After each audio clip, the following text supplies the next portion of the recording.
Hey, I'm Jeff, the junk seller, and this presentation is going to be about the buying trip that I made to Abilene, Texas. I started this trip on June the 12th, was a Thursday. I made it out this way. I stopped in a lot of little towns.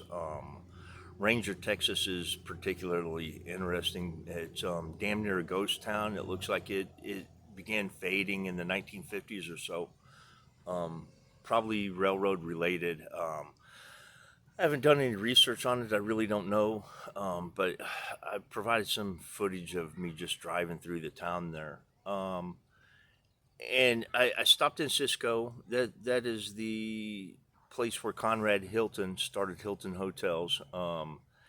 And leaving out of Cisco, I saw a sign for a place called Rising Star, and I I get to chase whims.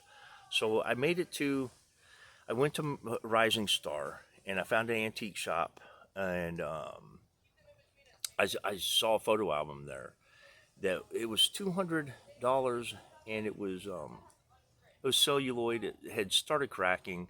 Um, they wanted $200 for the album, and I just couldn't pay that. But there was a fantastic photograph in that album, and I made it back there on Friday, and I was able to get that photograph for $10, and it's one of the highlights of the entire buying trip. It's a it's a white man in blackface dressed as a mammy, and probably 1890 to 1905 or so, and it's an absolutely fabulous photograph. It could even be earlier than that, but I've seen hundreds of thousands of photographs, and I've not seen one like this before. But at that mall, she had a flyer for a community-wide sale in May, Texas, and there were about I don't know, about 10, 15 sales on there. So I made it back on Friday and shopped that sale, and I'd left that photograph at the shop in Rising Star, but when I came out and shopped the sale in May, I made it back there, and I showed them the photograph. They told me that I could have it for $10, and I was absolutely thrilled to pay that for it. But I was able to buy some stuff in May. Camped out at a rest area, made it into well, no, I made it to an estate sale on Friday. I was able to pick up two things. One for my buddy Mike up in Illinois, piece of Ambriggle that I believe that he needs, and a chicken waterer that I believe is Meyer Pottery out of the San Antonio area. It's probably $100 chicken waterer, but I paid $8 for it. They didn't even know what it was at the sale. But I was going to come back to it on Saturday because they were having a half off sale on Friday. I mean on Saturday, excuse me. So I get in, I camp out at a rest area, and Saturday morning I make it into Abilene. I've scoped out a couple of garage sales and a couple of estate sales to go to, and one estate sale is it's advertised, but it's never open. But along the way, I see a sign that directs me to a garage sale, and I went and I just chased it down, and the lady had some Pyrex. Now this was I'm new to dealing in Pyrex, but she had a whole mess of it, and I just asked her how much for all of it, and she came back with a price of $150. I didn't even count her. I just felt like $150 for that was a steal, so I paid her the money. And I went and I found this other photograph, which is the other highlight of the whole buying trip. And I asked her how much for it, and she told me that I could have it because I was buying all of the Pyrex. Now I've shown the Pyrex to some friends, and they suggested that I should be able to get $400 out of that that mess of Pyrex. I can tell you that I can get $150 out of that photograph, maybe even more. But that photograph, the two photos that I got on this trip are the highlights of the whole trip. And it's funny because I got both of them. They're both they're very, very good photographs. They're top shelf photographs, and I've got $10 wrapped up into both of them. But in the end, I wound up going and scouting some stuff. I went to a place called Colorado City, which is on Highway 20. I knew that there was an antique shop that I never got to get into, and I found out that that lady is closing her shop to go live with family in Kansas, and another guy passed away, a guy in Ballinger that was a pretty good sign guy. He was a pretty famous sign guy, and I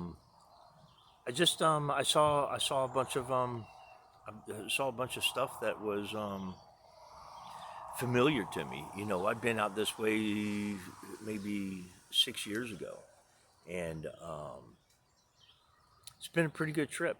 I want to give a more accurate description of what I actually did on Saturday.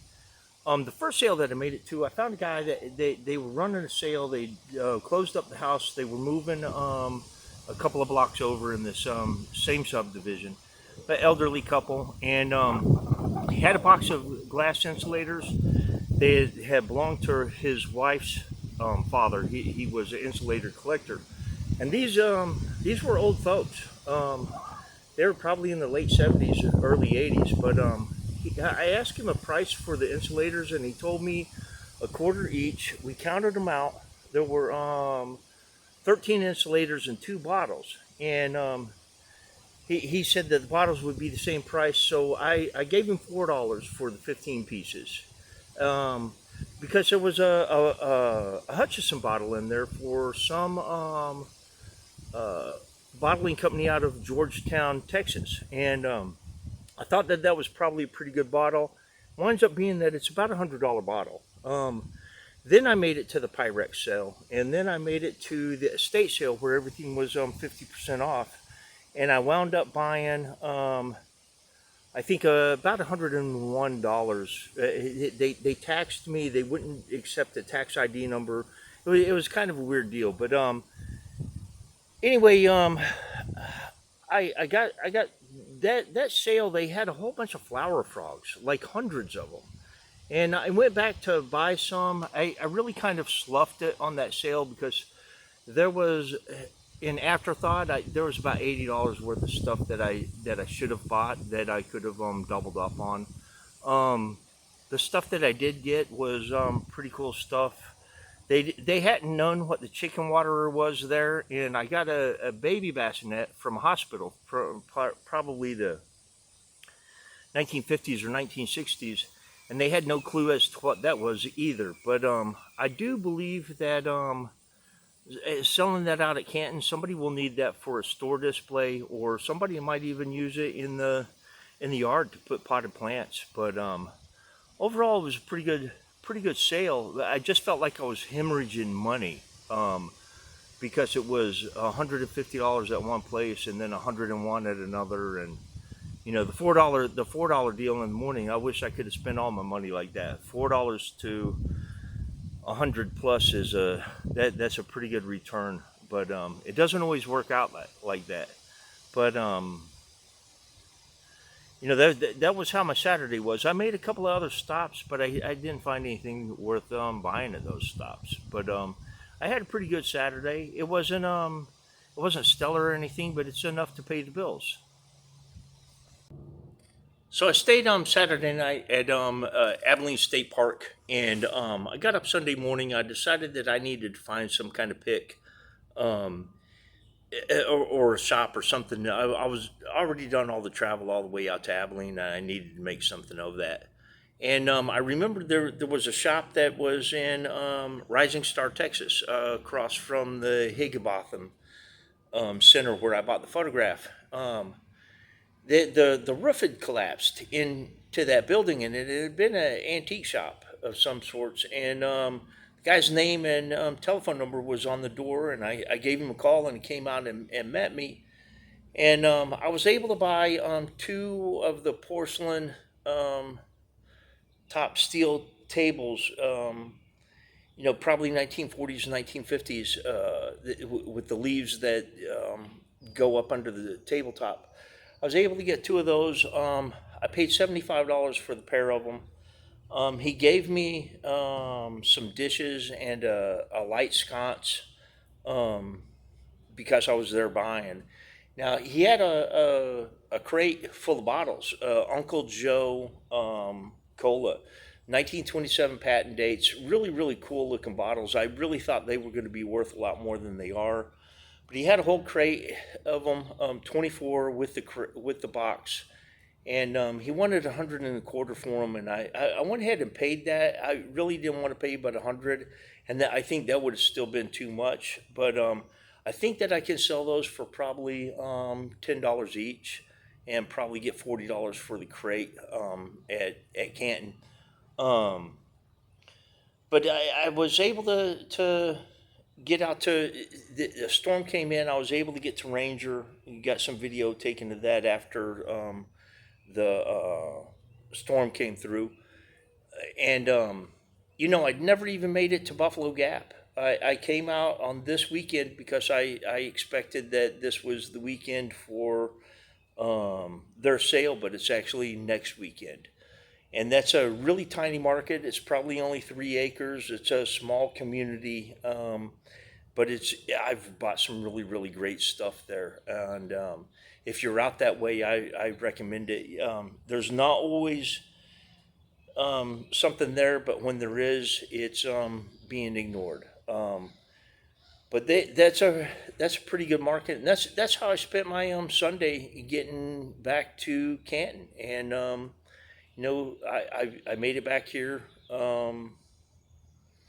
and I'll do a couple of days labor in my storage units, and then it's off to the next sale. I think probably East Texas, West Louisiana, for next weekend. But